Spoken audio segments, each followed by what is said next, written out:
On ne peut pas prier parce qu'on a des besoins. Il faut que ton besoin corresponde à quoi? À ça. Vous croyez parce que vous avez des problèmes, il faut... Non. C'est pas parce que tu as des problèmes que tu vas aller prier.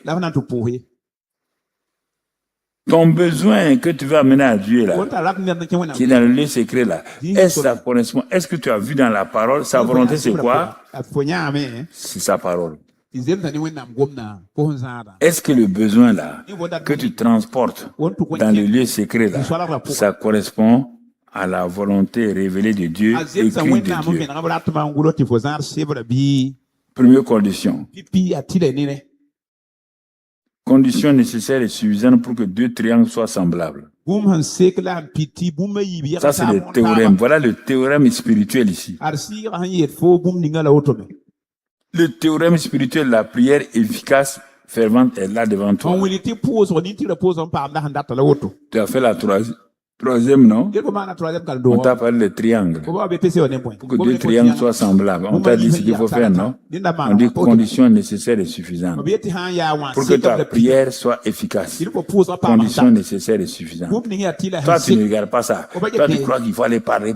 Non. Non. Cette assurance. Parce que tu es juste. Tu sais que tu es né de nouveau. Tu es une nouvelle créature. On n'a pas dit que tu es sans péché. Hein? Non, on n'a pas dit ça. Si c'est ça là, personne ne pourra rentrer dans le lieu secret. Rentre seulement là-dedans. Ton papa est là-bas. S'il y a des choses qui ne vont pas, vous allez en discuter. Mais rentre là-bas. Mais c'est pas, tu ne peux pas te purifier ailleurs que dans le lieu secret. Il n'y a pas un lieu où tu vas aller te baigner et puis venir rentrer dans le lieu secret. Parce qu'on rentre dans le lieu secret avec le sang. Si tu lis dans Hébreux 10, il dit approchez-vous avec assurance au moyen du sang de Jésus.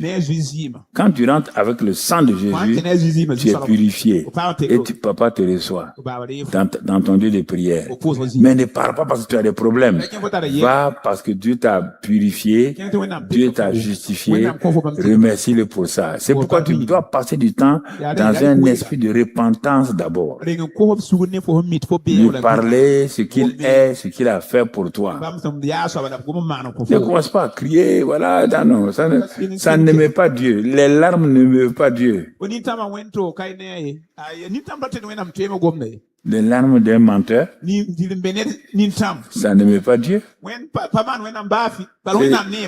Essuie tes larmes. Parle à Dieu clairement. Sois courageux. Dis-lui, ça ne va pas. Je viens de commettre telle chose là. Mon cœur me gronde. La Bible dit dans Jean, que c'est dans un Jean, que si ton cœur te gronde, tu veux que Dieu fasse quoi maintenant? Toi-même, ton propre cœur te gronde. Tu veux que Dieu fasse quoi? Viens le dire. Dis-lui ça. Que tu sois pasteur, tu sois docteur, tu sois apôtre, prophète, viens parler à ton père. Quand tu rentres dans le lieu secret, tu ne rentres pas en tant que docteur. Tu ne rentres pas en tant qu'apôtre. Tu rentres comme un enfant de Dieu. On dit père. Le père qui est là. Il ne reçoit pas les apôtres, ni les docteurs, ni les prophètes. Ce sont les enfants qui les reçoivent. L'enfant avec ses bêtises, c'est là qu'il les reçoit. L'enfant avec ses failles là, c'est ça qu'il les reçoit. L'enfant qui rentre là-bas avec ses imperfections, c'est ça que le père reçoit. Ils vont parler ensemble. L'enfant va se repentir. L'enfant va parler à son père. Et comme son père est miséricordieux, lent à la colère, riche en bonté, il va dire, je te pardonne. Maintenant, dis-moi ce que tu es venu faire. Voilà comment on rentre dans le lieu secret. On n'a pas dans le lieu secret en criant. Non, il n'a pas joué à l'intéresser là. Laisse ça tomber. Tu as déjà vu ton enfant qui est rentré dans... Pourquoi vous êtes normaux avec vos enfants, vous êtes anormal avec Dieu? Si tu vois ton enfant qui court en vitesse, il vient se jeter à ton cou, il commence à dire tu vas dire, est-ce qu'il est normal?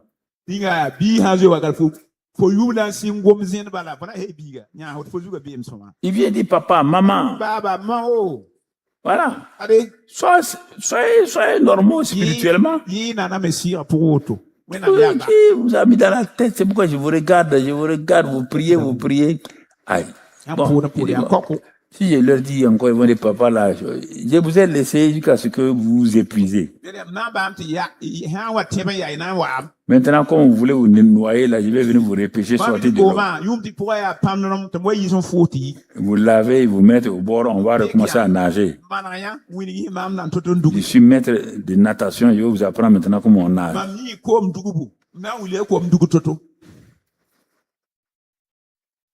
Vous comprenez? Si ça ne marche pas, ça ne marche pas.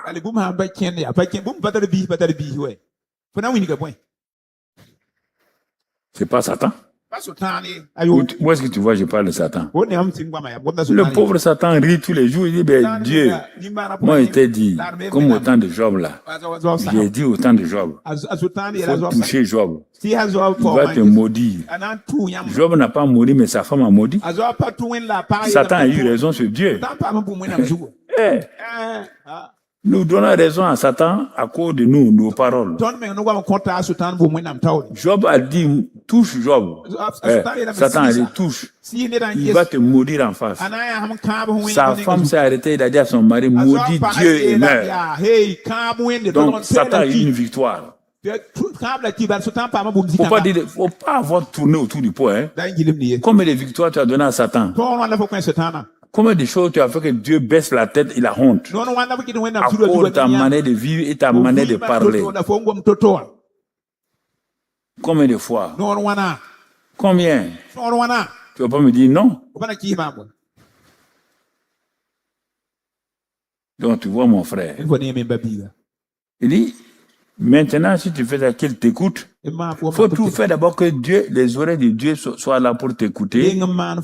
Deuxième partie, le verset 15. Regarde le verset 15. Nous savons. C'est toi qui sais. Quand je m'en vais pour prier, je sais que je suis exaucé. Je n'ai pas besoin de demander à quelqu'un de prophétiser sur moi. J'ai l'assurance pour entrer.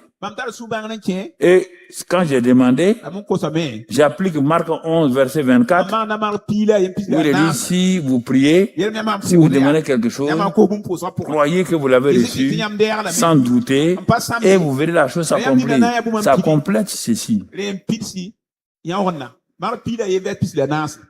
Je sors avec certitude. C'est pourquoi je ne prie pas beaucoup. Pour mes besoins, je ne prie pas beaucoup. Ça n'est pas de faire de bruit devant Dieu. Toi, tu fais 100 sujets de prière. 20 sujets de prière ne sont pas exaucés. Tu seras découragé? 20 sur 100, ça fait combien? Tu vois? Et tes principaux, on va les prier, viens, non. La prière dans la hâte, la prière dans l'inquiétude n'est jamais exaucée. Jamais. Jamais. La foi n'est plus là. Donc, tu vois, il te dit dans cette deuxième partie-là, nous savons que nous possédons. Tu entends? Quelle déclaration. Nous savons que nous possédons. C'est pourquoi je crie. Quand je crie, ma femme dit, il y a quoi? Il dit, hey. Dieu parle, hein? Il dit, Dieu parle. Akumana. Il a dit quoi? Que si je fais comme ça là, je sais que je possède la chose que je lui ai demandé. Donc, alléluia. On ne prie plus. On ne prie plus. On a la chose. Allons-y. Toi, tu vas prier aujourd'hui. Demain, tu es en train de prier encore. Après demain, ça, c'est quoi? C'est quoi? Nous savons que nous possédons.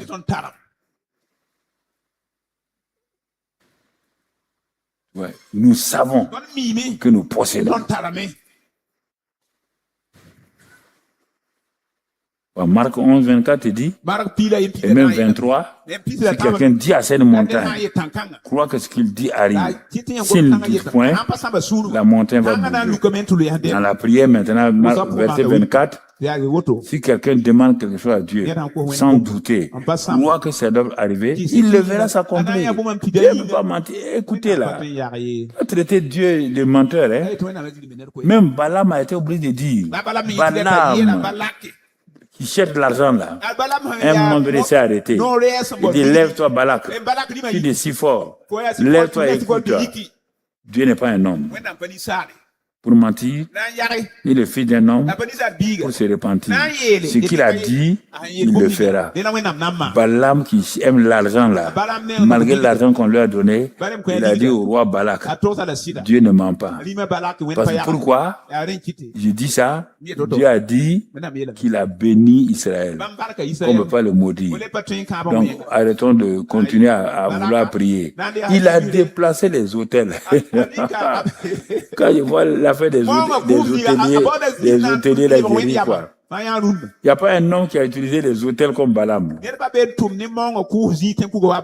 Il a utilisé hôtel ici. Il a utilisé là. Il a utilisé là.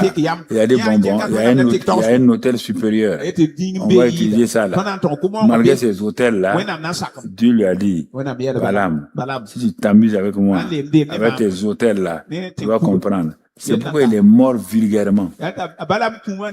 On a tué vulgairement parmi la foule comme ça. Ce que Dieu a dit, appuie-toi sur ça. Moi là, Paul a dit, il dit malheur à ce que j'ai prêché là. Il a dit aux Galates, malheur même à un ange. Ce que moi, Paul, j'ai prêché là. Même si un ange du ciel s'amuse, l'ange est maudit. Le prédicateur a plus de puissance que l'ange concernant la prédication. L'ange est puissant, mais concernant l'évangile, il dit qu'ils ont les regards fixés dans l'évangile, ils ne comprennent pas. Les anges ne comprennent pas l'évangile. Dieu a donné à toi, homme, de comprendre l'évangile. C'est écrit dans la Bible là. Les gens, mon ange qui est là, il ne comprend pas, il me suit. Mon ange me suit pour comprendre l'évangile. Quand je prêche ça, il dit aux autres anges, il dit, oui, le Fils de Dieu l'a parlé. Vous ne croyez pas à tout ça? On dit qu'ils font leurs yeux, mais ils ne comprennent pas. C'est pas fait pour eux. C'est pas eux qui ont péché. C'est nous qui disons ça. Tout ça, c'est écrit dans la Bible. Donc, tu vois. Donc, la prière efficace, c'est la prière qui est faite selon la volonté de Dieu. Et j'attends dans la prière la foi et sachant que je possède la chose et je vais la voir. C'est fini. C'est la clé majeure pour ouvrir pour installer le tuyau et ouvrir le robinet dans ta maison. Pour que l'eau de la citerne vienne couler. Bon, regardons quelques exemples. Allons dans Jean 2, verset 1 à 14. Jean 2, verset 1 à 11. Tu notes ça, même si on ne dit pas tout, tu notes ça pour que ceux qui vont écouter après puissent suivre. Donc, Jean 2, 3 jours après que Jésus a dit que désormais le ciel est ouvert sur moi. Parce que si tu avais lu en haut Jean 1, 51, tu allais voir que Jésus a dit désormais, il dit à Nathanaël, voilà, il dit en vérité, vous verrez désormais le ciel ouvert et les anges de Dieu monter et descendre sur le Fils de l'homme. Vous verrez désormais. Chapitre 2 maintenant. 3 jours après cette déclaration, il y eut des noces à Cana en Galilée. Regardez la faveur surnaturelle. Il a dit, à partir de maintenant, le ciel est ouvert. Toi, tu dis le ciel est ouvert, et rien ne descend sur toi. Aïe. Hey! Non, vous prêchez des choses. Ah oui, on va ouvrir le ciel. Le ciel est ouvert.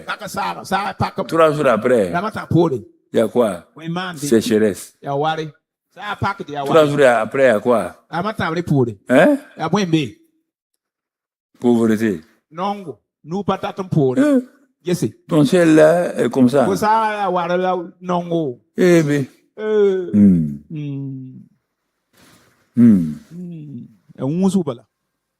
3 jours après, cette déclaration, il n'est pas en train d'agir en tant que fils de Dieu, hein, il est en train d'agir comme fils de l'homme, loin du Saint-Esprit. Jésus n'a pas agi sur la terre comme fils de Dieu. Il est fils de Dieu par la semence de sa vie, mais il n'agit pas parce qu'il est fils de Dieu. S'il fait ça, il me dit à moi de faire comme lui, je vais lui dire, bon, il faut garder ton affaire là. Toi, tu agis en tant que fils de Dieu, tu me dis à moi d'agir en tant que fils de l'homme. Non, il a agi en tant que fils de l'homme rempli du Saint-Esprit. Voilà le secret. Il dit qu'il était rempli du Saint-Esprit de force pour aller de lieu en lieu. Tu as le même privilège. J'ai le même privilège. Il s'en va. Il n'a jamais fait de miracle. Personne n'a jamais fait un miracle fait par Jésus. Et c'est une famille, des amis qui l'ont invité, ils l'invitent à un mariage. Il est venu, la première chose qu'il va faire, il va restaurer le mariage, le foyer. Son premier miracle, c'est pas guérir les malades. Son premier miracle. Si ton foyer est gâté, si ton foyer est en difficulté, le même Jésus qui va guérir ce foyer-là, il est toujours là. Il n'a pas changé. Regarde comment simplement il va faire. Le jour du mariage même, déjà Satan a prévu pour détruire ce jeune couple-là en les honnissant. Jésus a été invité, Marie a été invitée, les premiers disciples de Jésus étaient avec lui. Chacun était assis, attendant qu'on amène la nourriture et tout. Tu entends? Il était un homme normal. Personne n'a su que c'est le Fils de Dieu qui était assis ici. C'est le fils de Marie qui était assis selon eux.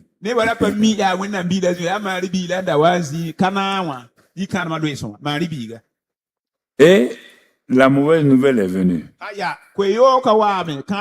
Tu ne peux pas empêcher la mauvaise nouvelle. Puisque Paul dit, dans le mauvais jour qui viendra sur toi là, voilà ce qu'il faut faire. Il y a des gens qui ne veulent pas de mauvais jours. Si c'est ça, il faut quitter le christianisme. Il n'y a pas un qui n'aura pas de mauvais jours. Il y en a plein actuellement qui sont dans leur mauvais jours. Des problèmes. Quand on t'enseigne, il faut écouter pour sortir du mauvais jour. Mauvais jour de mariage. C'est le premier jour même. C'est le jour de la cérémonie même. C'est le jour où les gens sont assis, ils attendent les rôtis et tout. La mauvaise nouvelle arrive. Or, les gens partaient pour le vin. On dit le vin ayant manqué. Aujourd'hui, toi, tu n'attends pas un vin naturel, mais en ce jour-là, c'était un vin naturel. Quand ils ont commencé à servir le vin, on devait dire au maître des cérémonies, il n'y a plus de vin. Hein? Or, on n'a pas servi encore. Regarde tout ça là. On ne les a pas servis. Le maître des cérémonies dit quoi? Mais ça, c'est la honte. Il est parti dire aux jeunes couples là, on vous a dit que vous n'avez pas les moyens de faire un mariage sobre. Vous n'avez pas de faire un grand mariage. La honte est là. Hein? Le vin, l'élément principal du mariage, est en train de manquer.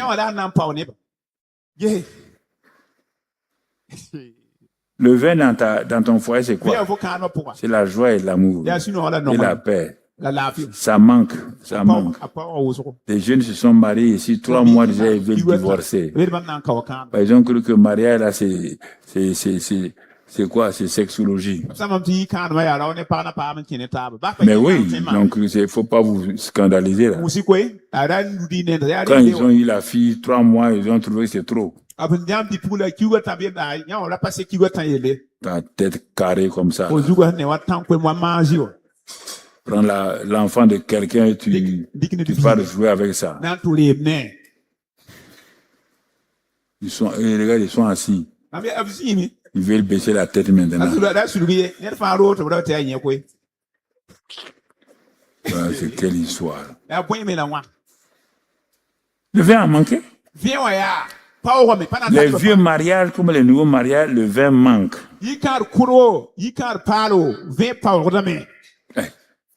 Le vin manque. Il y a combien de jours tu parles à ton mari? Il y a combien de jours ton mari te parle?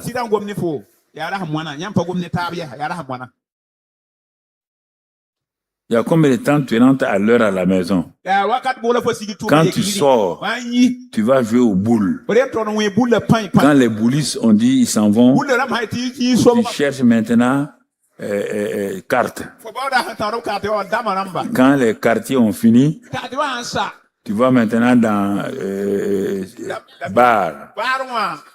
Quand les barman ont fini, tout le monde a fermé la porte. Toi, tu es en train de chercher. Tu ne veux pas rentrer à la maison. Il y en a même parmi nous, il y en a. Ça, c'est quel mari vagabond?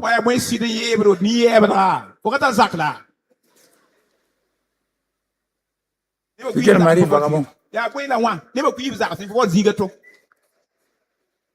C'est ça. Mais non, le vin ayant manqué. Le vin a manqué, le vin a manqué. Il faut dire, le vin a manqué. Le vin manque. Le vin manque. Le vin ayant manqué, quelque chose doit se passer. Il ne faut pas avoir honte. Il faut dire le vin a manqué.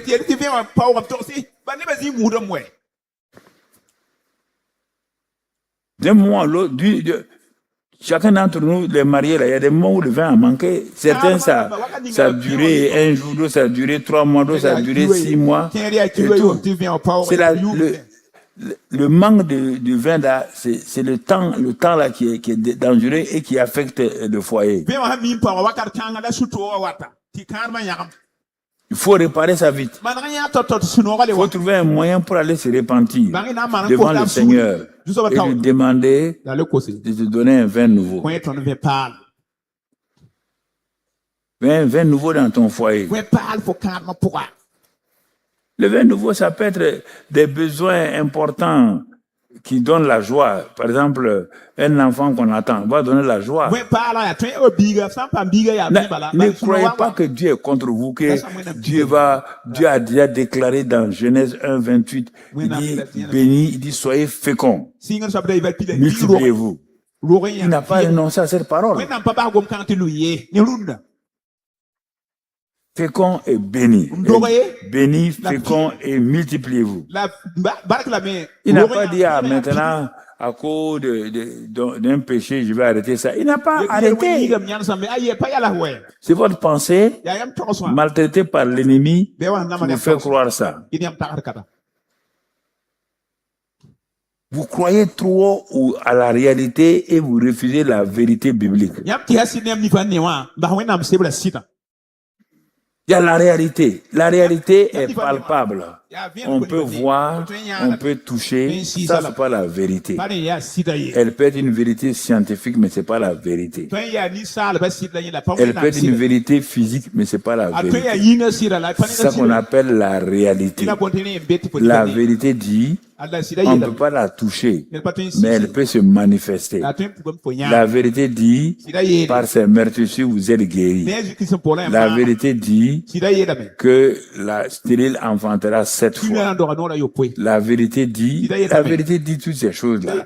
Il dit, mais en un seul jour, tu peux faire enfanter choses. Mais la vérité dit ça. Mais si toi tu regardes la réalité, ça va pas aller. Il dit à cette femme-là, tu es enceinte. D'ailleurs, elle m'a écrit l'autre jour. Elle riait, elle dit, mais papa, tu donnes mon exemple là. Tu es enceinte. Laisse-moi tranquille. Allez, va. Elle partit à tout le monde. Un mois après, elle ne voit rien. Elle m'a dit, écris. La grossesse a coulé. J'ai vu mes règles. Il dit, tu n'as qu'à voir tes compas. Je m'en fous. Tu n'as qu'à voir ton double décimètre. Moi, j'ai dit que tu es enceinte. Comment tu vas te réenceinter, je ne sais pas. Tu es enceinte. Ah oui, papa. Le sang a coulé. Dis-moi, quand mon nez saigne là, je ne suis pas en train d'avorter. Saignement de nez là, c'est pas avortement. Hey, circule. Papa est comme ça toujours. Circule. Quand 9 mois, elle a accouché, je dis, bon, qui a amené l'enfant dans ton ventre? C'est moi? Hey, papa.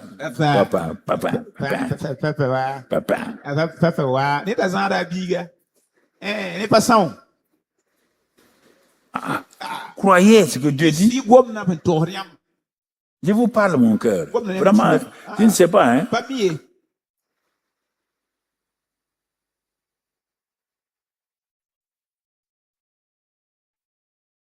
Tu comprends? J'étais à Lille, pas Lille, à côté de Lille, pas de Calais. C'est vers la Belgique. Il y a une maman que ça tu dois connaître. La mamie, elle est décédée maintenant. Elle était là-bas. Je prêchais, son mari était un grand ingénieur. Son mari est décédé et elle était là. Elle avait un tour de 60-65 ans. Je prêchais. Quand je voulais prier pour les gens, elle est venue avec pour que je prie. Bon, comme là-bas, il m'appelle Mamadou. Il dit, Mamadou. Ah, j'ai un problème. Il dit, mamie, il y a quoi? Que j'ai une descente d'organes. Je ne comprends pas ce mot-là. Descente d'organes. Quel organe qui est descendu, mamie? Bon, les femmes qui sont là ont compris. Ils ont dit, papa, c'est pas comme ça. Elle est en train d'expliquer quelque chose. Quand les femmes arrivent à un âge là, elles ont quelques petits problèmes gynécologiques, quoi. Comme c'est descendu là, mamie, je dis que les organes la remontent. Ils n'ont qu'à reprendre leur place. Au nom de Jésus.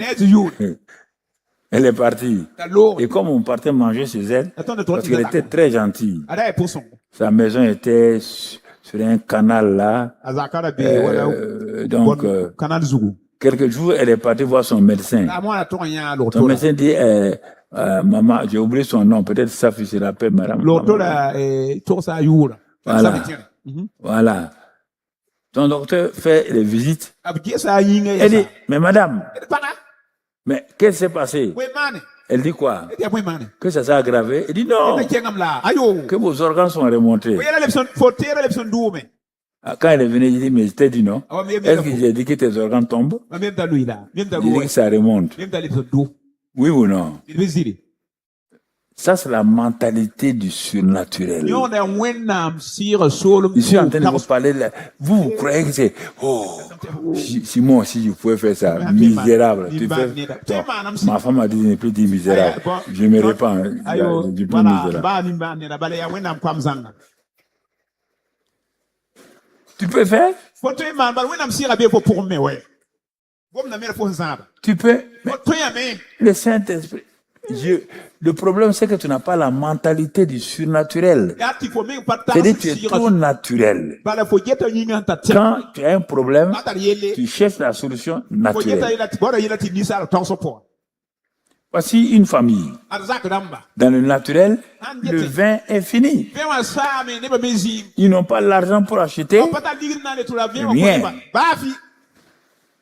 Quand la nouvelle est tombée, Tous ceux qui, les invités là, ils étaient découragés. Les buveurs de vin là, on dit, voilà, on vous a dit, quand tu n'as pas de moyens, il ne faut pas inviter les gens. Mais Marie a compris. Marie n'a jamais vu Jésus faire un miracle. Jamais. Mais elle a senti de façon intuitive en elle que c'est le moment, puisqu'on a invité Jésus, c'est le moment qu'il fasse, en tout cas, un miracle. Elle est partie lui dit, bon, leur vin est fini. Hein. Bon, la réponse qu'elle a donnée, les gens croient qu'il a rudoyé Marie. Quand il dit femme là, non, Jésus rudoyait sa mère. Jésus ne rudoie même pas les prostituées à plus forte sa mère. Dans ce temps, si tu pars prendre le dictionnaire grec et juif, tu vas trouver que le mot femme à l'époque, c'était un truc de respect et d'honneur. Au Moyen-Orient, c'était comme ça qu'on traitait les mamans. Toi, tu as déjà dit à ta mère femme? Hein? Voilà, pourquoi vous allez mentir sur Jésus? Ah, qu'il a dit femme. Ça, c'est les protestants étroits comme ça. Là. Tu as assis étroit comme ça dans ta tête. Jésus va dire à sa maman, femme, ça veut dire que, comme si elle l'a rabroué. Tu as déjà rabroué ta maman? En lui disant femme? Mais si c'est ça, pourquoi il va faire alors? Et puis elle continue. Elle sait bien que c'est pas, ce qu'il a dit là, c'est pas mauvais. C'est un signe de respect. Il voulait simplement que le miracle commence par lui-même, pas avec la révélation de sa mère. C'est ça, c'est la seule chose. Mais mais avant que Jésus ne parle, elle dit aux gens là, faites ce qu'il vous dira. Il faut qu'elles changent leur mentalité. Par tout ce qu'ils vont faire là, ils vont aggraver la situation. Toutes les prières, tu cours pour faire, c'est pourquoi tu aggraves ta situation. As-tu entendu l'auteur du surnaturel te parler? As-tu pris sa parole, que sa parole te soit révélée? Toi, tu parles avec ta pensée. Tu parles avec tes besoins. Dieu ne veille pas sur tes besoins. L'as-tu entendu? Qu'a-t-il dit? Parce qu'il va te dire là, va choquer tes pensées. Le vin a manqué. Marie dit, faites ce qu'il vous dira. Elle-même, elle ne sait pas ce que Jésus va faire. Elle n'a jamais vu Jésus faire un miracle. Personne ne sait, ni les disciples, ce qu'il va faire. Mais regarde, il va les amener tout doucement pour que leurs pensées s'alignent sur les pensées de Dieu. Il va faire ça avec ça, changer leur mentalité. Tu vas voir la phrase qui va te montrer ça. On continue, mon frère. Quand il y a des fêtes, ce qu'il vous dira. Maintenant, la suite. Oh, on te présente la scène. Il y avait 6 vases de pierre destinées aux purifications des Juifs. Et contenant chacun 2 ou 3 mesures. Tu présentes la situation. Jésus dit au serveur là, remplissez d'eau ces vases.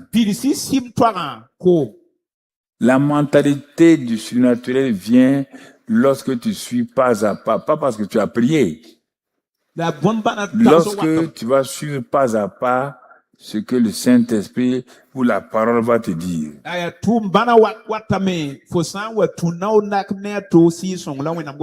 Un ordre. On ne leur demande pas si ça leur plaît. Vous voulez le miraculeux? Vous voulez le surnaturel? Remplissez d'eau ces vases. Ah, mais nous on veut du vin.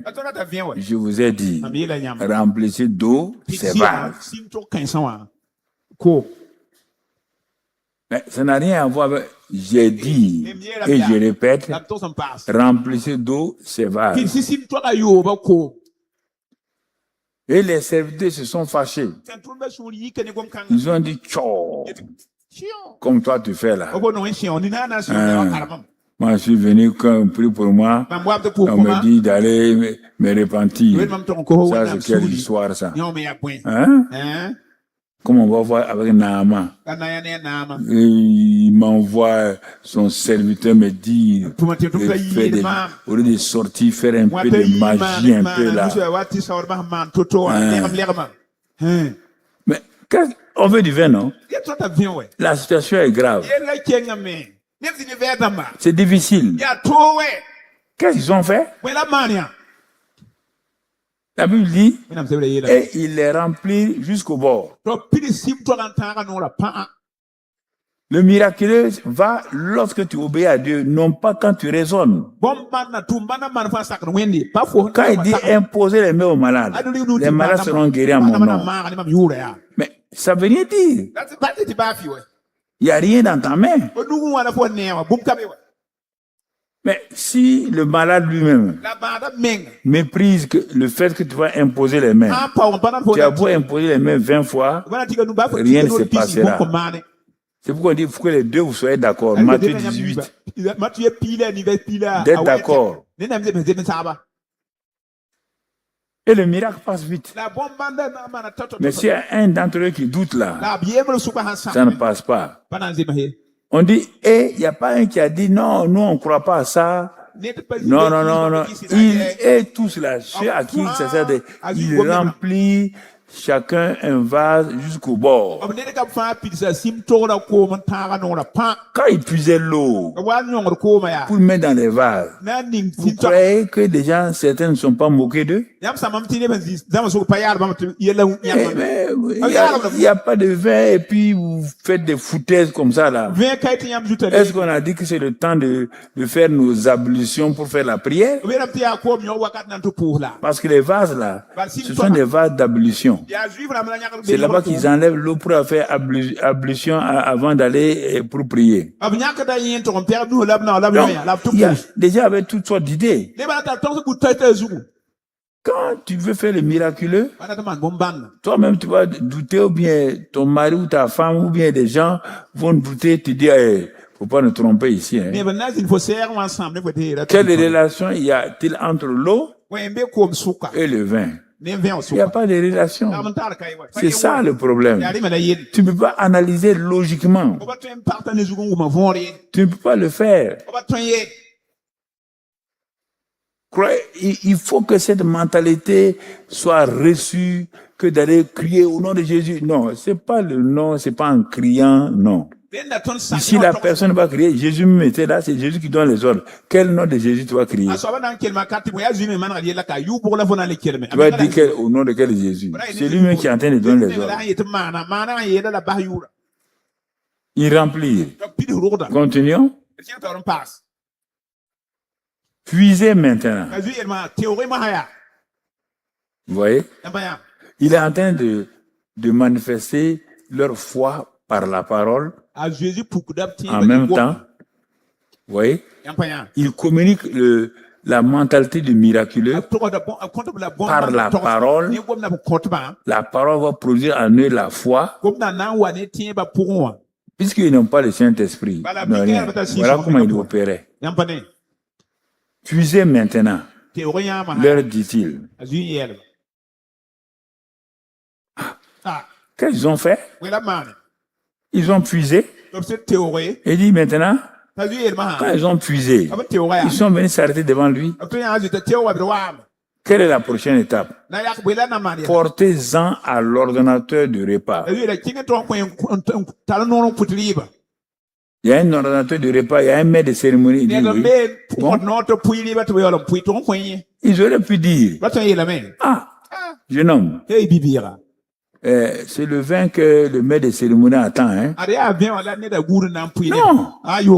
Si on va, on le connaît. Il va nous chasser. Il va dire de ne pas se moquer de lui. Mais comme c'est toi qui l'as dit, on va aller.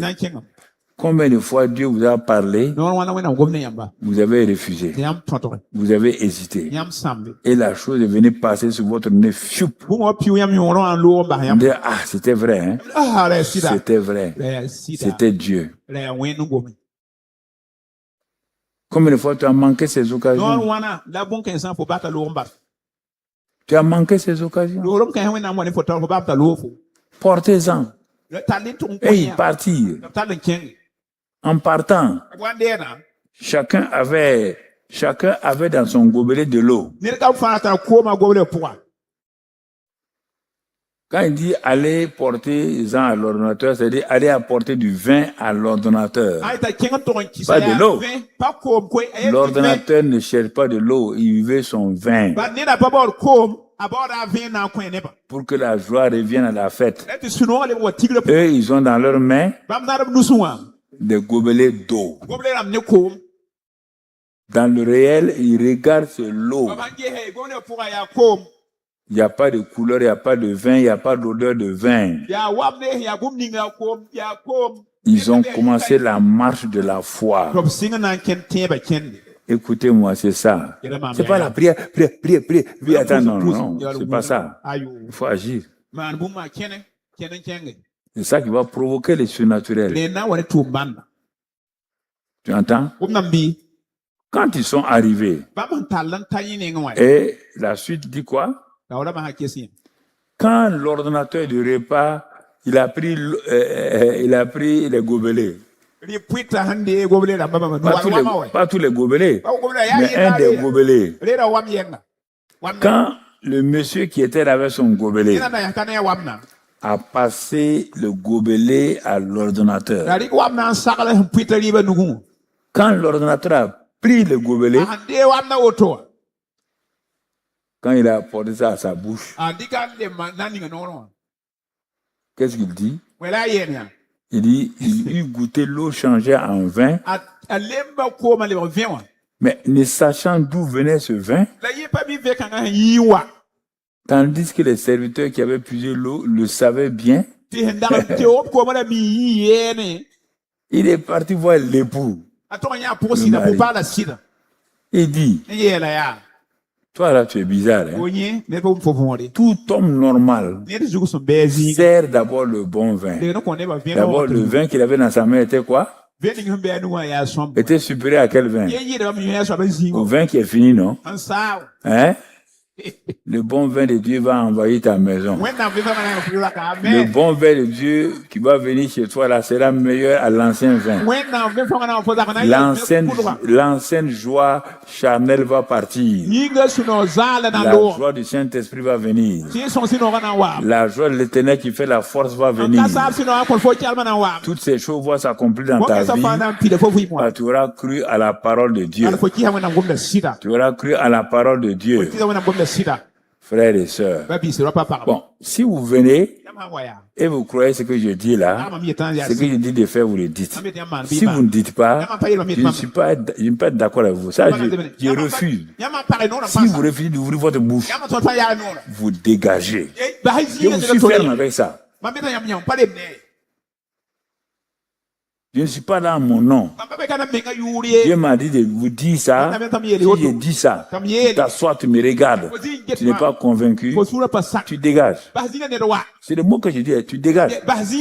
Je n'ai rien à faire avec toi. Va là où on va te dire ce qu'on veut. Voilà. Voilà. Il n'y a pas de malin ici. C'est moi le chef. Quand dans l'armée on dit garde à vous, le caporal ne va pas dire je refuse. Il va savoir ce qui va lui arriver. Voilà. Donc tu vois. Lisons. Ramène. Tout homme sert d'abord le vin, puis le moins bon après qu'on s'est enivré. Ça, c'est la technique du monde. Oui, bien. Le monde sert le bon et maintenant amène le mauvais là quand les gens sont sourds. Mais Dieu sert le bon tout de suite. Tu as gardé le bon vin jusqu'à présent. Tu comprends? Il dit, La conclusion, tel fut à Cana en Galilée, pas le premier miracle de Jésus, hein, le premier des miracles. Comprends bien le français spirituel. On n'a pas dit le premier miracle. Le premier. Comment le miracle se fait? Le processus du miracle est là. Tu vois? Parole. Prêt à faire ce que Dieu dit. Obéir à ce qu'il a dit. Agir. Montrer sa foi. Et le résultat est là. Le premier des miracles que fit Jésus. C'est pour quoi? Il manifesta sa gloire et ses disciples crurent en lui. Donc ils le suivaient sans croire. Il y a des suiveurs dans l'église, ils ne croient pas le pasteur. Il manifesta sa gloire et ses disciples crurent en lui. Voici, va l'étudier, va comprendre tous les principes autour du premier des miracles. Pas le premier miracle, hein. La manière dont on fait les miracles, le surnaturel est là devant toi. C'est le modèle des modèles. Quand il a dit le ciel est ouvert là, c'est ça qu'il a présenté. Prends ça, va étudier. Prends d'autres versions, tu ajoutes à ça. Tu vas comprendre que si tu n'agis pas comme ça là, les miracles ne viennent pas. Deuxième exemple. On va lire dans 1 Roi 17 et une autre manière. Il y a plusieurs manières de communiquer, de donner le changement de mentalité. 1 Roi 17, verset 8. Alors la parole de l'Éternel fut adressée en ce mot à Élie. C'est l'histoire d'Élie. Il est parti, il a fait ce que Dieu a dit. Un oiseau l'a nourri pendant des jours. Mais le torrent où il buvait l'eau, le torrent s'est asséché. Donc Élie même qui a fermé le ciel est dans un embarras maintenant. Ah, il a dit à Dieu, j'ai fermé le ciel. Tu as vu, pour Jésus, le ciel s'est ouvert. Pour Élie, le ciel est fermé. Regardez tout, dans chaque cas, le surnaturel, la manière d'agir, c'est différent. Chaque cas a une manière, une porte pour que le surnaturel se manifeste. Regardez ici comment la faveur surnaturelle va se manifester. Alors, sûrement, il a dû dire à Dieu, mais qu'est-ce qu'il doit faire? Et la Bible dit ici, Dieu vient et lui dit, lève-toi, va à Sarepta. Toujours, Dieu va confronter nos pensées à ses pensées. Va à Sarepta, qui appartient à Sidon, et demeure là. Va seulement, demeure là. Mais Sarepta de Sidon, je connais bien. Il n'y a rien de bon là-bas. C'est toi qui le dis. Ton territoire est quelque part dans un endroit, ton territoire professionnel, ton territoire spirituel, ton territoire est quelque part où tu ne veux pas aller. Toi, tu veux ici, alors que Dieu a préparé ton avenir, ta destinée dans tel endroit. Si les Européens chrétiens qui étaient maltraités en Europe là, s'ils étaient restés en Europe, il n'y aurait pas eu les États-Unis d'Amérique. Quand ils fuyaient la persécution pour aller dans ce nouveau continent-là. Ils ne savaient pas que c'était leur territoire de destinée et qu'ils allaient affecter le monde avec leur départ là-bas. C'est ça que je te dis ici. Écoutez, Dieu a un territoire pour chacun.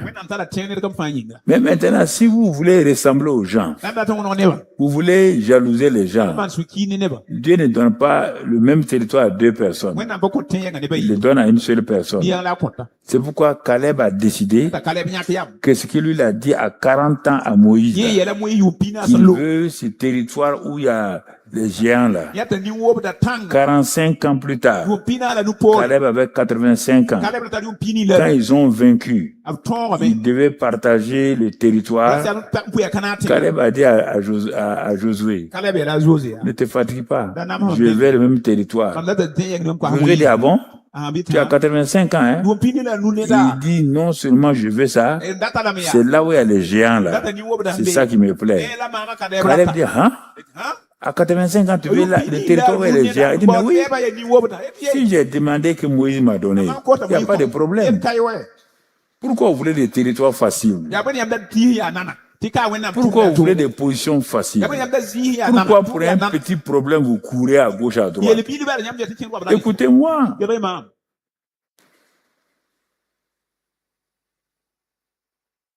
Les Japonais n'ont pas bougé. On était en 4e, on faisait la géographie du Japon. Ils n'avaient rien que le charbon. Ils n'ont pas de pétrole, ils n'ont pas d'or, rien. Ils sont parmi les 5 premiers puissants du monde aujourd'hui. Ils sont restés. Ils savent que en étant là-bas, là, on les a créés, on les a mis là-bas. Là. C'est comme ça. Vous voulez fuir les difficultés. Vous voulez fuir les épreuves. Ça, c'est la mentalité africaine un peu. La mentalité africaine, c'est la première seulement, elle est contre moi. Quelqu'un ne m'aime pas. C'est du mensonge. Qui ne t'aime pas? Il va te faire quoi? Il ne t'aime pas, il va te faire quoi? Vous faites du mal vous-même. Ça, c'est en Afrique, hein? J'ai entendu ça partout. Il dit, mais regarde-moi là, je suis né dans une famille très pauvre. 3 fois j'ai failli, Satan a voulu me détruire. 5 ans dans la rivière, attaché avec des nénuphars. Personne n'était là. Des 2 mains sont venues me tirer en dessous. Quand je suis sorti, je ne voyais personne. Les gens étaient sur la route là-bas. 2e fois à Bobo de Lasso, la maison a pris feu. J'étais au CE1. J'étais avec mes cousins, c'est ça. Et ils étaient grands. Ils dormaient dans la véranda là. Moi, je dormais dans la chambre intérieure. Ce jour-là, mon père était venu de Tougan pour voir son grand frère. On dormait sur des nattes. Il n'y a pas de lit. Dans les années 53, il n'y a pas de lit. C'est des nattes. Avec bougies. On a allumé les bougies pour apprendre nos leçons. Nos pieds, on a dormi. Nos pieds ont poussé les bougies. La maison a pris feu. Quand la maison a pris feu, les grands là, eux qui étaient là, ils sont sortis rapidement. Moi, je dormais. Maintenant, le feu a tout pris. Mon père et son frère. Et tout, parce que c'était une cour à Diaradougou. Et il y a beaucoup de gens dans la cour là. Ouais. Même la maman, la femme de Frédéric, sa maman était dans cette cour-là. Voilà. Mon frère, moi j'étais couché. Les gens, il n'y a pas de pompiers. On ne peut pas rentrer. Le feu est là-bas. Donc tout le monde attendait, tristement. Quand le feu va finir, ils vont rentrer, prendre mon corps. Moi, je ne sais pas par quel moyen. À un moment donné, je me suis réveillé. À ce temps, le feu avait diminué. Je sors sur mes 2 pieds. Tout le monde a failli être évanoui. Sur mes 2 pieds, pas de brûlure. La seule chose, quand je me mouche, c'est noir. Ça, c'est la 2e rencontre avec Dieu. 3e rencontre avec Dieu, c'est à Lagos. J'étais en 3e au lycée. J'étais l'avant-centre de l'équipe nationale de handball. Et le frère Ariste, Joachim peut vous dire, il était notre goal. C'était éliminatoire des Jeux africains de Lagos. Non, pas Lagos, des choses. Brazzaville. Et nous sommes partis, on était dans des poules. Côte d'Ivoire, Burkina, tant.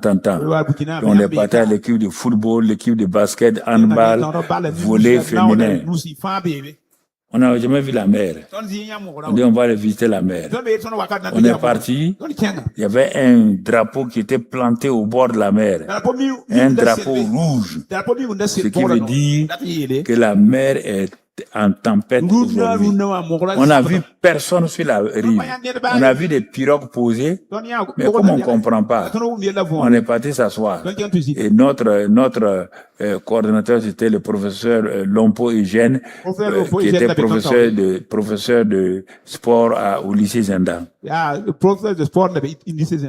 Gaulle et moi, Yumu, on a dit qu'on va aller nager. Les gens ont dit, hey, Karamberi, c'est pas une rivière, hein? Non, ils n'ont qu'à quitter.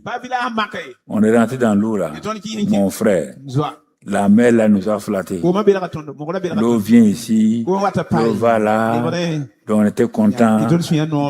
On avançait. Quand on arrivait loin maintenant du bord, la tempête s'est levée. Puisque le drapeau montrait que c'était un jour de tempête. Les gens là criaient. Les filles là criaient sur le bord. Le professeur Eugène même a attrapé sa tête. On ne peut plus s'échapper. La vague est montée aussi haute que ça. La vague qui est partie sur la rive là, elle revenait. Donc on savait que cette fois-ci-là, on ne va pas échapper. Je ne suis pas chrétien, mais j'ai tout fait. J'ai sauté aller attraper la main de Gaulle. Youmou là, j'ai attrapé sa main. L'eau est venue nous prendre, envoyer au fond de l'eau. C'est pas fini. Il nous a remis en haut. Quand on est sorti, on a vu une autre grande vague maintenant. Et l'autre vague qui venait, là, on était sûr qu'on est mort. Je ne connais pas Dieu. Rien. Là. Ils sont là, les témoins des Harris. Ils sont. Mon frère, quand la vague est venue, j'ai tenu la main de Youmou là. Sans savoir comment, d'un seul coup. C'est un seul coup. Nous nous sommes trouvés à la rive sur les deux pieds. Et tu veux jouer avec moi. Dieu m'a gardé pour tout cela. Tu veux jouer avec moi. Tu crois que je me suis converti en France là. Mais Dieu était déjà sur moi. Et tu crois que tu veux t'amuser avec moi. Il y a des choses, si je te dis, tu ne vas pas croire. Tu as déjà vu l'enlèvement, tu as déjà vu l'enfer. Je suis pas là pour m'amuser. Je vais t'aider. C'est pourquoi je parle comme ça. Il n'y a pas quelqu'un qui va dire que c'est faux. Quand je suis né, ma mère même m'a dit, ma soeur est là. Ma mère a dit, c'était un enfant bizarre. Les gens venaient me prendre à la maison. Or, à l'époque, là, il y avait tellement de cabarets. On peut t'empoisonner. Les gens venaient me prendre pour m'amener chez eux 3 heures, 4 heures. On dit, il ne pleurait pas. Quel est cet enfant bien? Il ne pleure jamais. On me ramène à ma mère. On pouvait m'empoisonner. Après, ma grand-mère, elle faisait de l'eau. Quand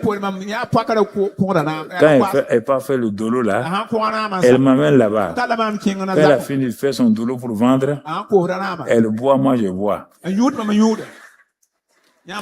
Quand on vient à la maison, elle est devant, elle chante. Moi aussi, je suis derrière, je chante.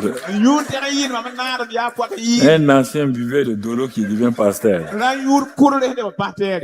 Non, je vais vous dire certaines choses là. Quand Dieu fait des choses, il faut faire attention. Cet homme-là, c'est une grâce. Je n'ai rien fait. Rien. Je n'ai jamais prié Dieu pour chose. Il est venu. Donc, tu vois ici, Élie du moins. Dieu lui dit d'attendre. Qu'il a préparé qui? Regardez, il va préparer une veuve. Un prophète. Il arrive dans un pays. Au lieu que ce soit le roi qui le reçoit, non. Il dit demain là, j'ai ordonné à une femme veuve de te nourrir.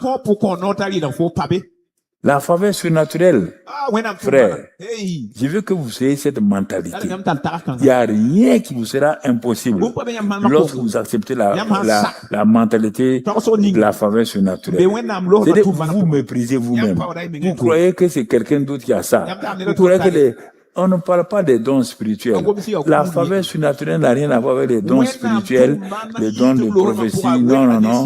C'est une faveur qui est déclenchée par la volonté de Dieu et qui est là. Et quand toi tu obéis à ça, ça se manifeste pour que le royaume des cieux soit rendu visible. Il arrive, il trouve la veuve là. Dieu a dit, il a trouvé la veuve là à la porte de la ville. Et la veuve l'a ramassé du bois pour aller préparer son dernier repas. Il l'a reconnu. Dieu dit, c'est la femme là comme ça. Il dit, va me chercher de l'eau. La veuve là lui donne, elle dit, bon, elle donne à Élie un peu d'eau. Il boit. Il dit maintenant, voyez comment Dieu fait. Va un morceau de pain. Amène-moi un morceau de pain dans ta main. La veuve l'a dit quoi? L'Éternel ton Dieu est vivant. Je n'ai rien de cuit. Je n'ai qu'une poignée de farine dans un pot et un peu d'huile dans une cruche. Et voici, je ramasse 2 morceaux de bois, puis je rentrerai et je préparerai cela pour moi et pour mon fils. Nous mangerons, après quoi nous mourrons. Dieu a vu la veuve.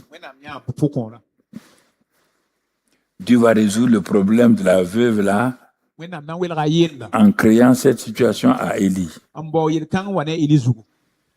Parfois, Dieu permet qu'une situation soit créée parce qu'il veut vous utiliser pour résoudre les problèmes de quelqu'un. Vous ne savez pas. Quand ça vous arrive, au lieu de demander, Seigneur, que veux-tu faire à travers moi? Pourquoi cette situation est là? Non, non, non. Vous croyez au nom de Jésus. Vous croyez que c'est Satan. Pourquoi vous croyez trop à la satanerie? Quelle est la réalité de Jésus? Je ne comprends pas. Pourquoi vous croyez trop à Satan? Avant d'être converti, vous allez trop chez les marabouts, les féticheurs. Faut dire la vérité. Hein. Vous dormez dans les vérandas des marabouts et des féticheurs. Regardez une situation. La veuve dit non. Il reste un dernier repas. C'est pourquoi Dieu l'a fait sortir pour aller rencontrer le prophète. Mais elle ne sait pas. Mais le prophète, lui, il le sait. Dieu a dit, voilà, j'ai dit à une veuve de te nourrir. Et la réponse de la veuve, là, c'est comme si elle n'a rien entendu. Elle aurait dit, ah oui, Dieu m'a déjà dit, mais elle n'a pas dit ça. Elle dit, non, non, non, qu'elle va manger à son fils. Regarde, ceux qui veulent déclencher la faveur divine savent comment faire. Même dans des situations difficiles, ils savent ce qu'il faut faire. Ils savent parler. Ils savent contrôler les choses. Élie n'a pas dit, Madame, on va prier. Donne-moi ta main, on va prier maintenant. Il dit, non, non, non. Non. Comme Jésus l'a dit à ses disciples, du moins aux gens, remplissez d'eau les vases, puisez, allez montrer. Élie, c'est toujours la faveur surnaturelle n'est pas provoquée par d'abord la prière. Il va faire la même chose. Même chose. Envoie le verset. Élie lui dit, ne crains point. Rentre. Fais comme tu as dit. Fais le gâteau seulement. Mais ce gâteau que tu vas faire, là, toi, tu as dit que tu vas manger ton enfant et tu meurs. Ta bouche ne va pas te tuer. Madame, ta bouche ne va pas te tuer. Tu ne mangeras pas, ton fils ne mangera pas. Il y a une loi spirituelle, la loi de la semence et de la récolte. Dans n'importe quelle situation, tu vas m'amener ce petit gâteau-là et je vais manger et tu en feras ensuite pour toi et pour ton fils. Tu ne mourras pas. Regardez, frère, quand vous lisez ces textes-là, arrêtez-vous. Quelle est la situation qui vous provoque? Peut-être il y a un voisin qui a des problèmes. Vous vous dites, moi et les enfants, on va faire ça. Il y a quelque chose de bizarre que j'ai vu avec ma mère. Tous ceux qui venaient à Tougan, notre maison était sur la route. Les gens venaient vendre le riz, les peuls venaient vendre ceci ou cela. Elle accueille tout le monde dans notre maison. Nous-mêmes, on n'avait pas grand-chose à manger. Elle prend les enfants des gens là. Les gens disent, on l'appelait Geneva. Geneva. Elle prend les enfants, la mettre. Demande-leur. Elle est assise là. Demande-leur. Elle prend les enfants là. Toi, tu n'as même pas l'argent. Tu n'as pas la nourriture. Quand on veut parler, elle dit non. Elle fait ça pour nous. On dit, mais comment ça? Nous, on ne comprenait pas. Nous, on veut manger. Tu as dit que tu fais ça pour nous. Mais à cause de cette bénédiction-là, on est bien aujourd'hui. Elle a parlé. Élie dit non. Va amener le gâteau. Va amener le gâteau. Et ensuite, ça veut dire que quand je vais manger le gâteau, la faveur surnaturelle va se déclencher. Ah non, pasteur, faut prier. Faut prier sur ça. Bon, on va, tu vas avaler ta faveur surnaturelle. Dieu t'a dit, va donner à ce voisin-là. Ah non. Ah, c'est notre dernier sou. C'est notre dernier gobelet de riz. Dieu dit, donne à la voisine. Dieu dit sème. C'est ça. Qu'est-ce qu'elle a fait? Pour ne pas vous retenir, elle va, elle fait ça, elle vient donner au prophète. Elle et son enfant sont assis. J'aime commenter en disant, quand le prophète mangeait le gâteau là, l'enfant là avale sa salive. Il n'a pas de petit. Tiens un morceau de gâteau pour manger. Au contraire, il casse, il mange, il broie bien. L'enfant aussi fait. Il n'y a rien. Quand il a fini, écoutez, vous prenez ça pour des histoires. Oh, on est en train de changer votre mentalité. Quand c'est fini, Élie dit à la femme, qu'est-ce qu'il dit? Il dit, car ainsi parle l'Éternel, le Dieu d'Israël. La farine qui est dans le pot là, tu as dit ce dernier ne manquera point, et l'huile qui est dans la cruche ne diminuera point, jusqu'au jour où l'Éternel fera tomber de la pluie sur la face du sol. La femme est partie, elle a fait, elle a amené pendant 3 ans. Elle n'a manqué de rien. Pour elle, elle a nourri Élie, elle n'a rien manqué. Comment, mon frère, ma soeur, tu vois, la mentalité surnaturelle, c'est pas par des prières de 12 jours, de 15 jours. Tu es en train de développer. On ne devient pas champion du monde en roulant à terre, on devient champion du monde en faisant des entraînements. Donc, c'est la même chose pour la faveur surnaturelle. Dieu parle, tu écoutes, tu acceptes et tu rends grâce à Dieu et tu obéis. Et tu vas voir la première chose s'accomplir, ça va faciliter la deuxième, ça va faciliter la troisième et ça devient, c'est ça que j'ai fait. Au début, je priais, je jeûnais, et beaucoup de choses. Aujourd'hui, je ne fais pas ça. Je cherche à savoir si c'est la volonté de Dieu. Ah oui, là, je ne m'amuse pas à ça. Si c'est la volonté de Dieu, si j'ai l'assurance, j'attends. Et je commence à appliquer. Et je vois la chose. Troisième chose, un autre prophète qui est le fils de Élie, tel père, tel fils. Lui, c'est dans 2 Rois 4, versets 1 à 7. Je vais résumer seulement. C'est pour noter pour que vous puissiez lire. Bon, Élie est parti. Élisée a pris la place. Il tombe aussi sur une veuve. La veuve d'un prophète. Et Élisée passait dans leur village un jour. La femme l'a reconnu. Elle a crié à Élisée, la femme d'un prophète. Au lieu de crier à Dieu, elle crie à Élisée en disant, ton serviteur, mon mari est mort. Et tu savais ça. Le créancier est venu pour prendre mes 2 enfants et en faire ses esclaves. Élisée s'est arrêté. Elle dit, mais la femme là-dedans, elle ne connaît même pas le ministère de son mari. Elle croit qu'un prophète peut faire des miracles comme ça. Non, tu ramènes à la chose. Au verset, voilà. Un prophète peut faire. Les gens croient ça. Un prophète, il n'a qu'à dire quoi? Il n'a qu'à dire quoi? Pourquoi Dieu a dit dans l'Ancien Testament que si un prophète parle et ça s'accomplit pas de le lapider? Les prophètes peuvent se tromper. Se trompent beaucoup. Parce qu'ils ne prennent pas le temps de laisser Dieu leur parler et leur révéler.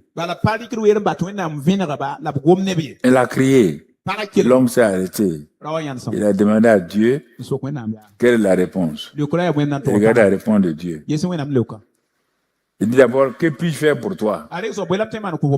Tu attends quelque chose, non? Ah oui, j'attends. Ah oui, fais un miracle. Élie n'a pas fait de miracle. C'est la veuve là qui a fait miracle.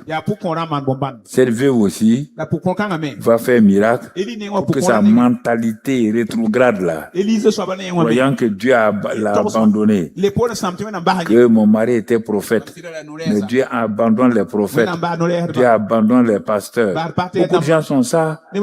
Dieu nous a abandonnés. Depuis que notre père est mort, personne ne nous regarde. Ils accusent Dieu. Depuis que mon mari est mort, personne. C'est ça. Les chrétiens, cette mentalité rétrograde là, ça les prend. Élisée s'est arrêté. Il dit, si je fais un miracle pour celle-là, elle ne va jamais changer. C'est pourquoi vous avez eu des miracles. Vous ne changez pas. Vous n'arrivez pas à fixer votre pensée sur ce que Dieu veut faire à travers vous pour que son règne se manifeste. Et c'est pourquoi il m'a dit, amène-les jusqu'à ce qu'ils aient la mentalité du surnaturel. Et que pour un rien, il se positionne. Qui ne cherche pas à te toucher, qui ne cherche pas à toucher un prophète, qui ne cherche pas, non, ils aient la confiance qu'ils sont les enfants de Dieu et que je suis avec eux. Donc c'est ça. Mais je pourrais vous manipuler, vous m'asseoir ici, m'asseoir du matin jusqu'au soir, vous allez venir me voir, je vais prophétiser pour vous, donc toi, tu veux quoi? Tu veux quoi? Bon, va déposer à mon secrétaire 50 000 francs. Toi, tu veux quoi? Tu veux des jumeaux. Jumeaux. Donc, jumeaux. Donc, des fois. Toi, tu poses ça ici. Tu me vois faire ça. Non, je veux que toi-même. C'est ça. C'est pas l'entraîneur qui met les buts. Ce sont ceux qui l'ont entraîné qui mettent les buts. Ou bien, tu as déjà vu un entraîneur monter sur le terrain, son équipe est battue, il rentre, il met des buts. Il continue à dire, non, changez. Allez, va là. 4-2-4. Il commence à leur dire, c'est ça. Il n'entre pas pour jouer. Vous voulez que le pasteur joue, vous voulez que le prophète joue. Qui vous a dit ça? Le prophète a dit non, madame, ton mari a été prophète avec moi, non? On était ensemble là. Bon, je le connais. Je le connaissais. Regarde la solution. Envoie-moi la solution. Que puis-je faire pour toi? C'est esprit. Dis-moi. Mais quand il dit, que puis faire pour toi, elle était contente d'art. Non, quand tu es à la maison. Vous voyez la question? Vous ne la comprenez pas, hein? Le prophète dit, la solution de ton problème est dans ta maison, en toi. Et je vous dis ça ce soir, là. Il n'y a aucun problème qui est au dehors qu'un prophète va faire. C'est en toi. Laisse les prophètes aller. C'est en toi. Quand tu es à la maison. Prophète, j'ai cru que tu allais faire ça. Tu allais faire, il dit non. Qu'as-tu à la maison? Dieu ne conjugue pas, Dieu ne multiplie pas 0. 0 fois 0 indéterminé. À partir de ces 0, maintenant 0 fois 1, 0. 0 fois 1 milliard, 0. Est-ce que vous m'écoutez là? Je vais changer votre mentalité. Hein? Je veux que vous changez de mentalité. Il faut arrêter de vous mépriser, de mépriser Dieu. Quand tu es à la maison, elle répondit, oui, bien. Regardez notre réponse. Ta servante n'a rien du tout à la maison. Pasteur, si j'avais quelque chose, je vais te dire de prier pour moi. Hein? Si j'avais la puissance, et j'allais venir te voir, le prophète a refusé. Même si tu souffres, il faut que tu fasses ce que Dieu te dit de faire. On va avoir pitié des gens et puis de faire du mal. On va prier. Tu vas prier pourquoi? Tu es Dieu. Même Dieu n'intervient pas. Dieu a dit qu'il a tout accompli. Il dit, allez, faites ça. Tu n'es rien du tout. Un langage qui trompe les gens. Tu n'es rien du tout à la maison. Bon. Après, elle dit, bon, il y a un vase d'huile que mon mari a laissé. Elle faisait l'onction des gens avec ça. Et le prophète dit, bon, dans ta maison, il y a les plus grands miracles. Un vase d'huile. Et tu es dans la misère. Avec la présence de l'onction, avec la présence du Saint-Esprit, quand tu pleures dans ta maison, ta maison est le temple de Dieu. Et vous êtes en train de jeûner, prier, alors que l'onction vous attend. L'onction vous attend. Le robinet est plein d'eau. Il est décrit dans les psaumes que le ruisseau de Dieu est quoi? Plein d'eau. Écoutez-moi, je vais déclencher en vous la mentalité du surnaturel. Croyez. Rien du tout. Le prophète dit non, non, non. Si je m'arrête là, je vais te faire du mal. Qu'est-ce qu'on va faire? On va attaquer pour que tu vois que la faveur surnaturelle est dans ta maison. Elle dit, ah bon? Elle dit, mais oui. Ça est là il y a longtemps. Le vase d'huile là, c'était la solution. La suite. Écoutez, et il dit, bon, toi, chaque fois que Dieu veut faire le surnaturel, ce qu'il te dit là, la vision de Dieu est grande par rapport à ta vision. Ce que Dieu te montre là, ça dépasse ta capacité. Il attend que tu acceptes ça par la foi.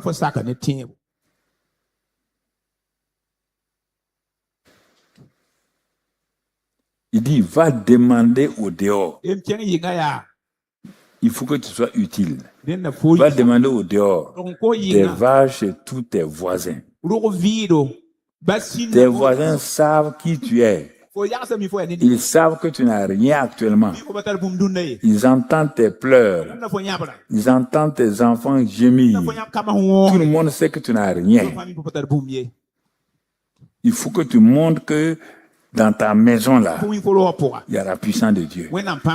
Il faut que les voisins sachent que tu es une femme de destinée. Qu'il y a tout en toi pour agir. Des vases. Chez tous tes voisins. Chez tous tes voisins. Hein, et des vases vides. Et n'en demande pas un petit nombre. Le problème, c'est que vous limitez Dieu. Dieu a dit dans le psaume 65, Israël, vous m'avez limité. Moïse a voulu limiter Dieu. Quand le peuple a demandé la viande, Dieu dit d'ici le soir là, tout le monde va manger la viande. Moïse dit, attention Dieu. Ils sont nombreux, hein. Dieu dit, ah bon? Donc toi, tu doutes de moi. Toi, tu crois que je peux les nourrir. Ne limitez pas Dieu par vos paroles, par vos pensées, s'il vous plaît. Ne les limitez pas. Le miraculeux est devant toi. Chez la veuve, il y a eu le miracle 3 ans.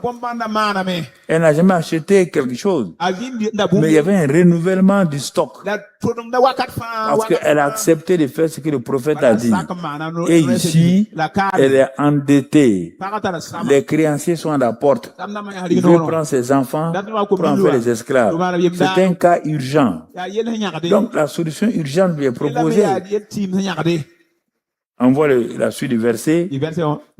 Et quand tes enfants vont...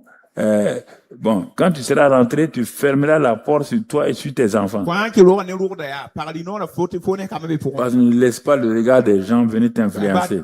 Parce que tous les voisins seront curieux. Je vais arrêter là. Il y a beaucoup de choses, mais je vais arrêter là. Parce que vous êtes fatigués. Bon. Je veux continuer par la grâce de Dieu. Mais si vous comprenez le peu que je vous ai dit ce matin, vous allez saisir beaucoup de choses. Tous les voisins sont curieux de voir cette femme-là faire venir tant de vases dans sa maison. Tu connais les femmes, non? Elles vont venir voir ce que tu fais. Qu'est-ce qu'elle fait dans sa maison? Elles vont venir. C'est pourquoi ferme la porte sur toi et tes enfants. Parce que tu vas faire là, dans le lieu secret. Dans le lieu secret, Dieu est là-bas. Tu entends? Dans le lieu secret de ta difficulté, de ton épreuve, Papa bon Dieu est là-bas.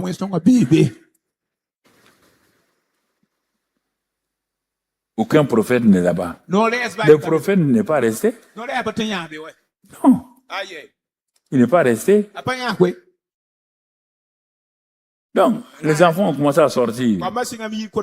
Maman nous a dit, venez demander un bol. De demander makwala. Demander fût.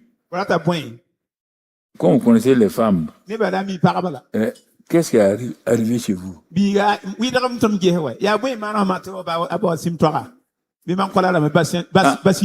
enfants disent, ils ne savent pas. Hein?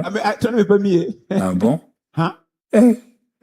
Est-ce qu'elle n'est pas devenue folle? Les enfants disent, en tout cas, nous, on n'a pas vu de folie chez la maman. Les gens ne croiront pas. C'est pourquoi toi-même, tu es là, tu ne crois pas. Tu ne crois pas en toi, tu ne crois pas. Le miraculeux est facile. C'est pas aller jeûner, prier. Pourquoi Dieu va me faire jeûner pour avoir à manger?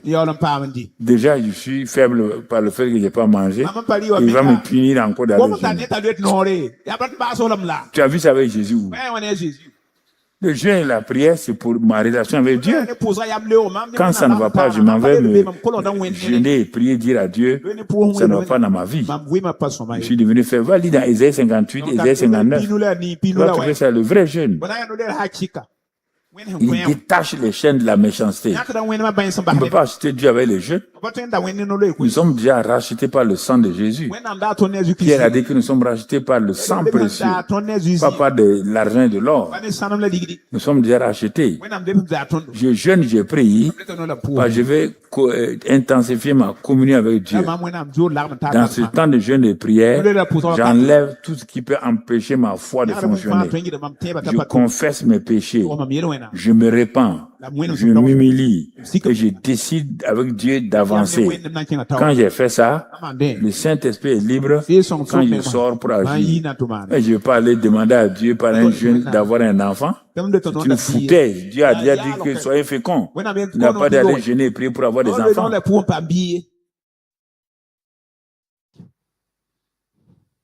Mais si c'est comme ça là, Jésus a fait quoi? On a dit que vous êtes béni de toute bénédiction.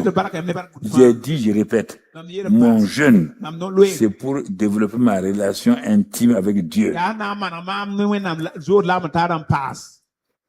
C'est pas pour acheter quelque chose.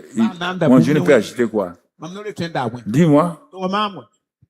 Si mon jeûne achète ma guérison, donc ce que l'œuvre accomplie de Christ n'a plus de valeur. Et vous savez qu'on est basé sur l'œuvre accomplie. Hein? Mais il y a des gens qui ne croient pas ça. C'est pourquoi on les laisse partir, faire ce qu'ils veulent. Faire ce qu'ils veulent. Jusqu'à ce qu'ils aient tourné, ils sont fatigués et reviennent. Une seule parole.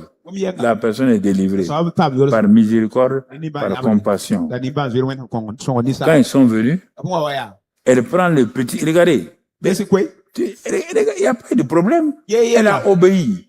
On dit le vase. Elle prend le vase. Toujours, vous voyez, faites ce qu'il vous dira. Faites ce que... faites. Premier. Sûrement, moi, je suis sûr et certain, comme c'était un petit vase, elle a demandé à ses enfants un petit vase. Ça, c'est la logique féminine. Petit vase ne peut pas remplir un fût. Si ce que l'homme l'a dit là est vrai, amenez-moi un gobelet. Quand elle a mis là-dedans, le gobelet était rempli. Elle a vu que c'est rempli. Ah? Amenez-moi ça. Elle a mis. C'est rempli. Ça, c'est toujours rempli. Makwala. Elle a mis. C'est rempli. Toujours rempli. Fût. Elle a mis. C'est rempli. Toujours rempli. Donc, les enfants et elle ont explosé. Oh. Jamais on a vu ça. Quelle merveille. Quand elle a fini, toute sa maison, c'était de l'huile. Elle a dit, appelez le prophète. Le prophète est venu constater la faveur surnaturelle dans la maison de la femme. Mais il n'a pas participé. Simplement, il a dit, bon, faites, si c'est ça, le vase d'huile, si c'est l'onction là, faites ça. Elle dit, bon, madame, vos créanciers là-haut, allez vendre ça là.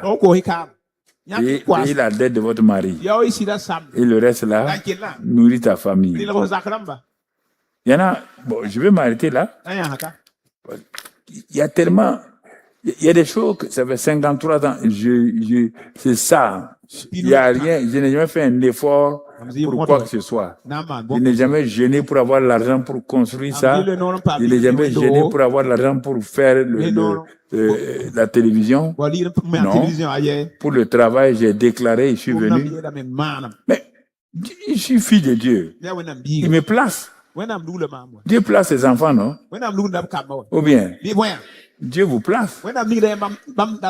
Il a des places pour vous. Il a des territoires pour vous. Quand il vous dit ça, je vois que certains, ça n'a pas déclenché encore. Si c'est ça, mais pourquoi ça dure depuis 6 mois? Pas depuis 6 mois, tu es incrédule. Un point de tout. C'est ton incrédulité de 6 mois qui fait que tu n'as rien reçu. Incrédulité de 6 mois. Tu comprends? À l'université, déjà, j'ai expérimenté ça. Je ne connais pas les jeunes. Quand je suis converti, on a commencé, le pasteur a commencé à nous amener aux jeunes. Un très bon pasteur équilibré.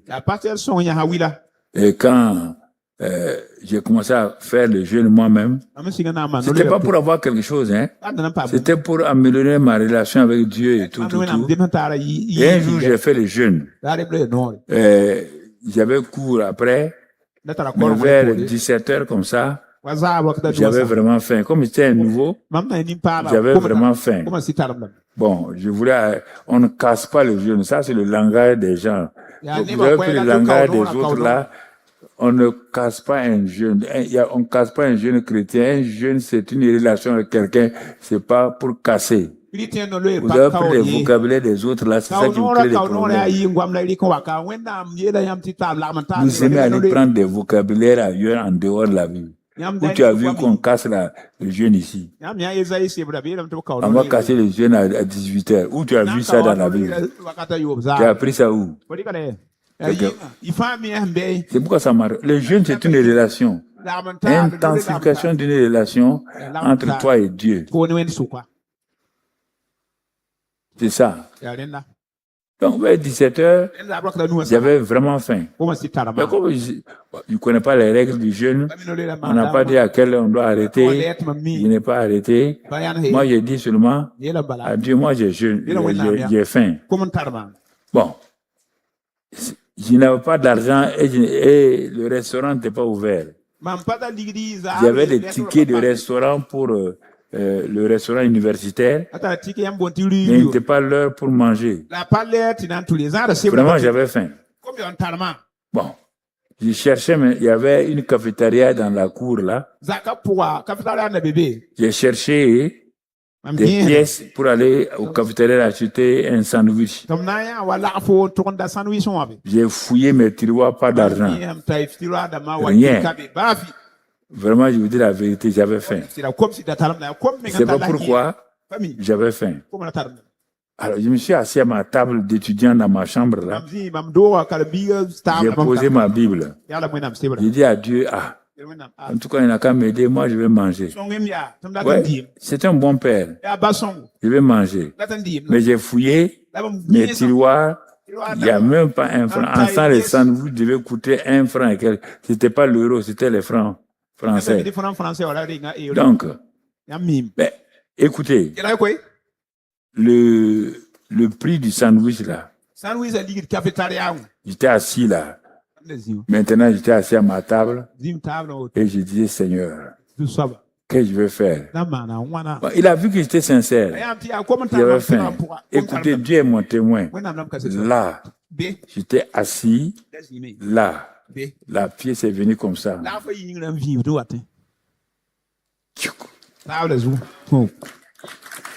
C'est le meilleur.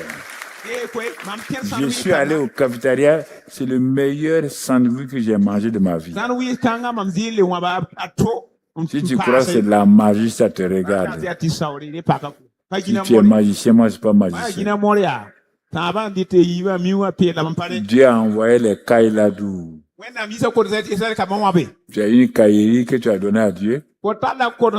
Dieu est venu acheter des cailles chez toi pour nourrir 2 millions de personnes. Les pains qui ont été multipliés là. Donc Dieu est magicien. Dieu a dit, donnez-leur à manger vous-même.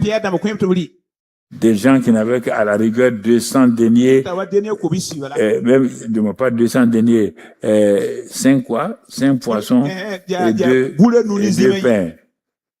Jésus leur dit, nourrissez cette foule de 5000 personnes. Si vous comprenez, c'est pourquoi les gens vont dire sorcier ou quoi là. Vous laissez aller. Et vous limitez Dieu. 5000 personnes. 2 pains. 5 poissons. On vous dit, nourrissez-les vous-même. Donnez-leur à manger vous-même. Vous allez avoir ça d'où? Réfléchissez. Vous n'avez pas la mentalité surnaturelle, c'est pour vous ne croyez pas ça. Comme c'était au début, ils ne comprenaient pas la faveur surnaturelle, les lois spirituelles de la grâce qui vous donnent les choses. Jésus va leur faire une démonstration. Il prend les pains, il prend les poissons, il lève les yeux vers la provision, la source de la provision. Père, je te rends grâce. Je te bénis pour ça. Il a dit, il n'a pas dit, il n'a pas prié. Quand il a baissé la tête, il a dit, Pierre, Jean, Jacques, faites déranger. Faites déranger. Chacun s'est rangé. Quand ils ont fait les rangées, ils ont dit, c'est fini. Ils ont dit, oui. Pierre, tiens ton morceau de pain, ton poisson, ton pain. Jean, tiens, partagez. Ils ont regardé. Morceau de pain. 1000 personnes devant moi. Morceau de poisson devant moi. Jésus a dit, ce que vous avez dans votre main là, appliquez. Quand ils ont coupé, donné au premier, donné le poisson, donné le pain, ils retournent la même chose. Deuxième, troisième, quatrième. Alors, ils ont mangé, 12 paniers sont restés. On vous dit, non, pas applaudir. Ce que je te dis là, c'est pour t'enseigner. C'est ça qui me fait avancer. Ça me fait avancer. Ça me fait avancer. C'est ça. J'ai décidé d'aller à Londres sans visa. Je suis arrivé à Londres? Oui ou non? On ne m'a pas arrêté à Ouaga. On ne m'a pas arrêté à Paris. On ne m'a pas arrêté à Londres. Ils m'ont donné visa à Londres, aéroport directement. Alors que les autres Africains, on les mettait dans le même avion pour retourner en Afrique. J'étais le seul Africain à London où ils m'ont donné visa. Pourtant, sur mon passeport là, l'ambassade de Grande-Bretagne à Abidjan à l'époque avait mis nos visas en rouge. Je déclare, je fais. Je sais que Dieu, mais il a dit qu'il est avec moi. Qu'il m'accompagne. Je ne sais pas. Vous allez pleurer pour qu'il vous accompagne pour moi. Est-ce que je pleure pour que mon sang m'accompagne? Si je me lève ici, mon sang est avec moi. Si je m'en vais à la maison, quand je dors, mon sang est avec moi. Dieu est avec moi. Quand je dors, il est avec moi. Quand je mange, il est avec moi. Quand je suis en avion, il est avec moi. Quand je suis partout, il est avec moi. Je ne sais pas pourquoi vous ne voulez pas croire ça. Vous voulez tout le temps vous secouer. Je ne sais pas. Excellent Père de grâce.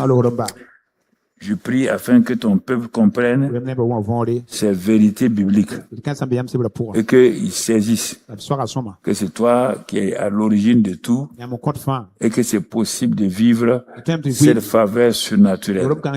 Merci de ce que tu as ouvert l'intelligence de plusieurs d'entre eux. Ils vont commencer à expérimenter cette vie-là, la faveur surnaturelle, afin qu'ils glorifient ton nom, ils étendent ton royaume, que le royaume de Dieu soit étendu, que la gloire de Dieu soit manifestée. Merci Père pour tous tes bienfaits. Merci pour ton amour et ta bonté. C'est dans le précieux nom de Jésus. Amen. Amen. Demeurez bénis.